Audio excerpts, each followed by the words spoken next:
ជំរាបសួរសួស្តីបងប្អូនទាំងអស់គ្នាចាយើងមកជួបគ្នាម្ដងទៀតហើយចានេះគឺជាអត្ថបទទី5ចារបស់សៀវភៅគ្រប់គ្រងខ្លួនឯងចាដែលជាស្នាដៃនិពន្ធរបស់អ្នកនិពន្ធ Peter Drucker ចាប្រែសម្រួលដោយលោក Lam Lin ចាអត្ថបទទី5នេះមានចំណងជើងថាតើគួរចូលរួមចំណែកអ្វីខ្លះចាកាលពីអតីតកាលមនុស្សឆ្នើមភាគច្រើនមិនចាំបាច់ត្រូវសួរខ្លួនឯងថាតើខ្ញុំគួរចូលរួមចំណែកអ្វីខ្លះទេពីព្រោះការសម្រេចចិត្តពិតប្រាកដមិនមែនស្ថិតនៅក្នុងដៃរបស់ខ្លួនឯងឡើយចាបុគ្គលដែលបានសួរនៅសំណួរថាតើខ្ញុំគួរចូលរួមចំណែកអ្វីខ្លះគឺស្មើនឹងយកចំណេះដឹងដែលខ្លួនចេះទៅធ្វើសកម្មភាពអនុវត្តជាក់ស្ដែងអាជីពរបស់មនុស្សឆ្នើមទាំងនេះបានកំណត់មកតាំងពីកំណើតឬសង្គមជាអ្នកកំណត់ឲ្យដូចជាកសិករឬសិប្បករអ្នកខ្លះទៀតធ្វើឲ្យបញ្ជារបស់ចៅហ្វាយនាយដូចជាខ្ញុំបម្រើជាដើមរហូតមកដល់ពេលថ្មីនេះមនុស្សភាគច្រើននៅតែធ្វើតាមការបង្គាប់បញ្ជារបស់អ្នកដទៃដោយចាត់ទុករឿងបែបនេះជាធម្មតាទៅហើយចា៎សូម្បីតែក្នុងទសវត្សរ៍ឆ្នាំ1950និងឆ្នាំ1960អ្នកធ្វើការចំណេះដឹងជំនាន់ថ្មីដែលមនុស្សទូទៅហៅថាបុគ្គលិករបស់ស្ថាប័នឬអ្នកដែលធ្វើតាមការចាត់តាំងរបស់ស្ថាប័ននៅតែពឹងផ្អែកលើនាយកដ្ឋានធនធានមនុស្សរបស់ក្រុមហ៊ុនដើម្បីរៀបចំផែនការកំណត់ទិសដៅអាជីពរបស់ខ្លួនឯងដដែលចា៎នៅចុងសតវត្សឆ្នាំ1960គ្មាននរណាម្នាក់ចង់ឲ្យអ្នកដទៃសម្រេចចិត្តចំណុះថាខ្លួនគួរធ្វើអ្វីទៀតឡើយយុវជនបានចាប់ផ្ដើមសួរខ្លួនឯងថាតើខ្ញុំចង់ធ្វើអ្វីហើយចម្លើយដែលយុវជនបានទទួលមធ្យោបាយចូលរួមចំណែកល្អបំផុតគឺធ្វើការអ្វីដែលខ្លួនចង់ធ្វើចា៎ប៉ុន្តែវិធីសាស្ត្រនេះមិនបានផ្ដល់លទ្ធផលប្រសើរជាងអ្វីដែលអ្នកដែលធ្វើតាមការចាត់តាំងរបស់ស្ថាប័នធ្លាប់សម្រេចបានទេថ្មីត្បិតតែមានមនុស្សជាច្រើនជឿជាក់ថាការធ្វើអ្វីដែលខ្លួនចង់ធ្វើពិតជាអាចនាំទៅរកការចូលរួមចំណែកបានបំពេញឲ្យខ្លួនឯងនិងទទួលបានជោគជ័យយ៉ាងណាក្តីតែមានមនុស្សមិនច្រើនឡើយដែលពិតជាសម្រេចបាននៅគោលដៅ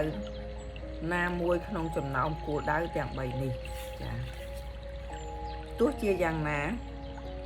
យើងមិនអាចត្រឡប់ទៅរកវិធីចាស់ពោលគឺធ្វើតាមការចាត់តាំងរបស់អ្នកដទៃបានឡើយចា៎ជាពិសេសចំពោះអ្នកធ្វើការចំណេះដឹងត្រូវរៀនសូត្រសំណួរថ្មីមួយដែលមនុស្សជំនាន់មុនមិនធ្លាប់បានសួរទាល់តែសោះគឺតើការចូលរួមចំណែករបស់ខ្ញុំគួរជាអ្វីបើចង់ឆ្លើយសំណួរសំខាន់នេះបានយើងត្រូវចាំបាច់ពិចារណាលើចំណុចសំខាន់មួយចំនួនតើត្រូវការលក្ខខណ្ឌការងារបែបណាខ្លះទើបអាចប្រើប្រាស់ចំណុចខ្លាំងរបស់ខ្ញុំទៅសហការជាមួយអ្នកដទៃបានល្អចា៎ដោយផ្អែកលើចំណុចខ្លាំងរបស់ខ្ញុំរបៀបរបបធ្វើការងាររបស់ខ្ញុំនិងគុណតម្លៃរបស់ខ្ញុំតើនេះជាវិស័យដែលខ្ញុំចង់រួមចំណែកធ្វើមែនទេនិងតើការចូលរួមចំណែកទាំងនេះខ្ញុំចាត់ជារង្វាន់លើកទឹកចិត្តដល់ខ្លួនឯងនិងជាកត្តាធ្វើឲ្យចិត្តខ្ញុំរំភើបដែរទេចា៎ខ្ញុំមានឧបករណ៍ល្អមួយដែលអាចបង្ហាញពីទស្សនៈខាងលើគឺវិធីដែលលោកប្រធានាធិបតី Harry Truman បានកំណត់ទីតាំងខ្លួនឯងឡើងវិញបន្ទាប់ពីក្លាយជាប្រធានាធិបតីសហរដ្ឋអាមេរិកកាលនោះលោក Franklin Roosevelt បានទទួលមរណភាពភ្លាមនៅចុងបញ្ចប់នៃសង្គ្រាមលោកលើកទី2ពីមុនមកលោកប្រធានាធិបតី Harry Truman ដែលជាអនុប្រធានាធិបតីបានផ្ដោតសំខាន់លើបញ្ហាក្នុងស្រុកលើបញ្ហាក្នុងស្រុកច្រើនពេកទ ទើបត្រូវបានតែងតាំងជាអនុប្រធានាធិបតីការជាប់ឆ្នោតនេះគឺដោយផ្អែកលើការគិតថាជាមួយនឹងការបញ្ចប់នៃសង្គ្រាមគឺសន្តិភាពជិតមកដល់ហើយការយកចិត្តទុកដាក់របស់សហរដ្ឋអាមេរិកនឹងងាកមកផ្ដោតលើកិច្ចការផ្ទៃក្នុងស្ទើរតែទាំងស្រុងចា៎លោកប្រធានាធិបតី Harry Truman ខ្លួនឯងផ្ទាល់មិនធ្លាប់ចាប់អារម្មណ៍លើវិស័យកិច្ចការបរទេសឡើយពលគឺមិនមានចំណេះដឹងផ្នែកនេះទាល់តែសោះហើយហាក់ដូចជាមិនបានយកចិត្តទុកដាក់លើសារៈសំខាន់នៅវិស័យការទូតទៀតផងក្នុងរយៈពេលប៉ុន្មានសប្តាហ៍បន្ទាប់ឡើងកាន់អំណាចប្រធានាធិបតីថ្មីរូបនេះបានចូលរួមសន្និសីទ Potsdam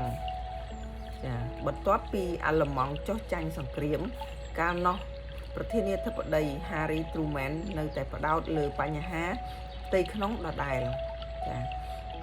នៅក្នុងកិច្ចប្រជុំ Potsdam ប្រធានាធិបតី Harry Truman បានចូលរួមពិភាក្សាជាមួយនាយករដ្ឋមន្ត្រីអង់គ្លេស Winston